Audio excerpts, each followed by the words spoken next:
Hello and welcome again to Bruno Latour in 12 Easy Pieces. Today we will be talking about my first book titled Exegesis and Ontology with respect to the resurrection, my PhD thesis in philosophy from 1975. Hardly anyone knows this book yet because it was only published 2 years after my death and has not been yet translated into English. My colleagues in sociology and anthropology, in particular, have not paid any attention to this early work, although it was precisely this study that opened up the field of science and technology studies for me, to laboratory studies, but also to the study of technology, law, and so on and so forth. Now, what is the book about? Well, the two terms in the title indicate it rather precisely. It is about exegesis, that is the interpretation of texts, especially religious texts such as the Bible. And the aim of exegesis is to understand the meaning and significance of a text, such as a passage from the New Testament, in the context of its origin and tradition. Then the book also deals with ontology, obviously, and that is the doctrine of being, the philosophical question of how reality is structured, into which fundamental material and immaterial parts our world is divided. For example, the existence of things, where they come from, how they are constituted, and how they develop and vanish eventually. Exegesis and ontology, these are, of course, relatively contradictory terms. There, the sphere of mere text, here, the world of real things, of buzzing life. But my philosophy studies in Dijon, in particular the seminars with the former priest André Mallet, led me to bring them into close connection. My Catholic upbringing also obviously played an important role in this. How often the Bible is about words, prayers, and sermons that fundamentally determine and transform lives. I just recall you the quote, "Only say the word and my soul shall be healed." Now, as already mentioned, Mallet closely combined exegesis and ontology in his courses. He was particularly interested in the German theologian Rudolf Bultmann, who had a decisive influence on the modern form of biblical exegesis. In this context, Bultmann spoke of the demythologization of the New Testament instead of continuing to focus on the spectacular aspects of Jesus' life, the miraculous healings, his walking on water, etc. He tried to understand what the reality content and therefore the existential core of this narrative was. Now, this was the first bridge to ontology.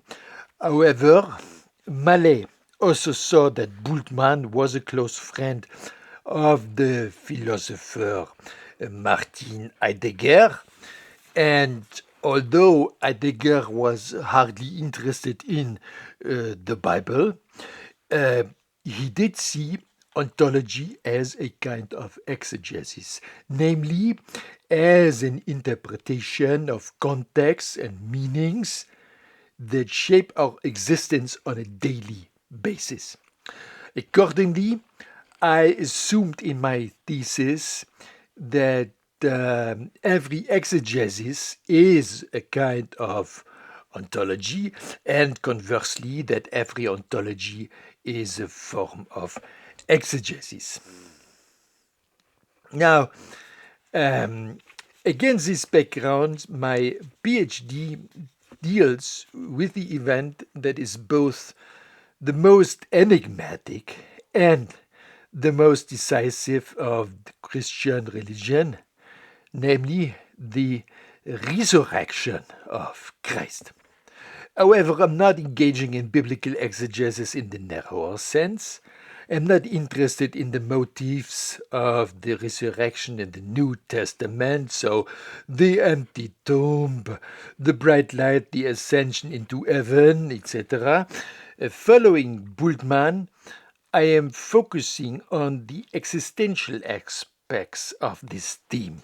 The body, death, time, the witness, the beginning.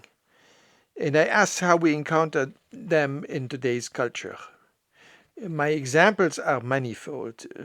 The poems of the French poet Saint-Jean Perse, the work of the philosopher, novelist, and publicist Charles Péguy, the Gospel of Mark, the films of the Hungarian director Miklos Jancsó, especially Red Psalm, which is almost forgotten today, and as an example from everyday psychology, the discourse about the crisis of love.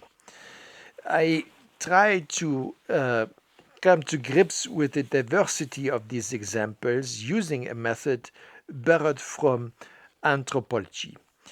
Claude Lévi-Strauss had developed a method of the grid-like organization of text modules for dealing with a wide variety of mythologies in order to better highlight their similarities and differences.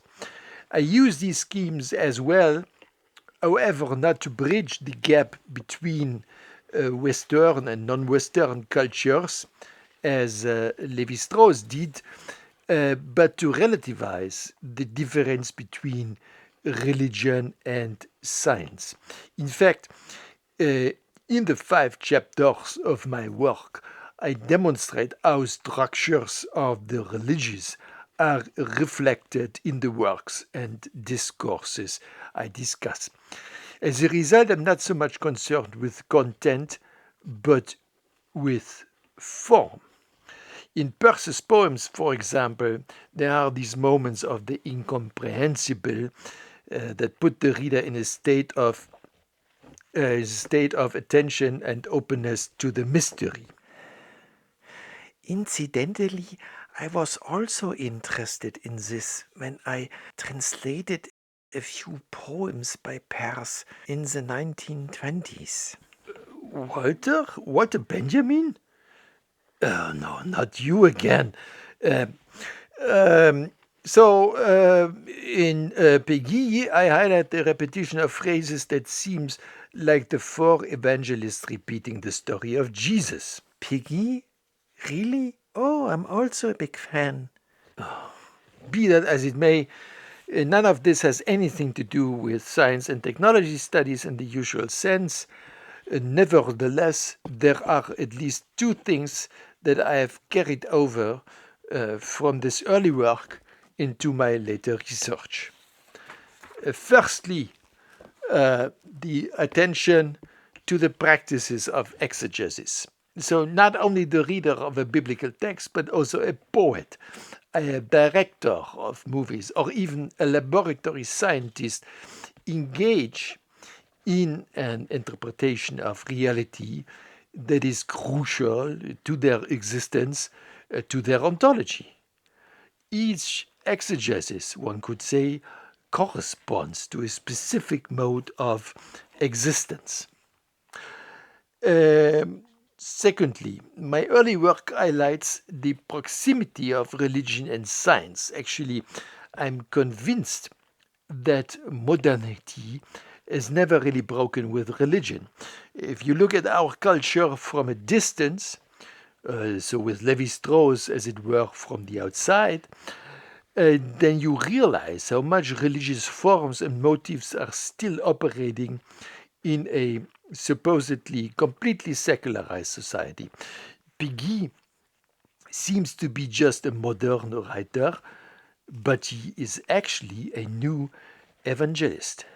Or, to come back to myself, Latour seems to be just a sociologist or an anthropologist, but in reality, he is a religious thinker, a Catholic. Only when we recognize such facts will we have a more appropriate picture of our present. Incidentally, this background explains my later interest in the Anthropocene, the climate crisis, and ecology. In fact, I believe that we can only meet the challenges of the present by actively developing not only a new ontology, but also a new cosmology. A cosmology that brings religion and science together again.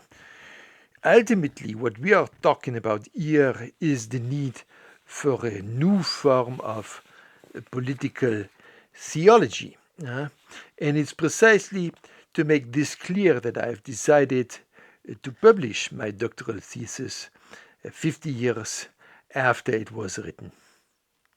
So, thank you. That was the second easy piece. Thanks for watching and looking forward to seeing you again soon. Bye-bye.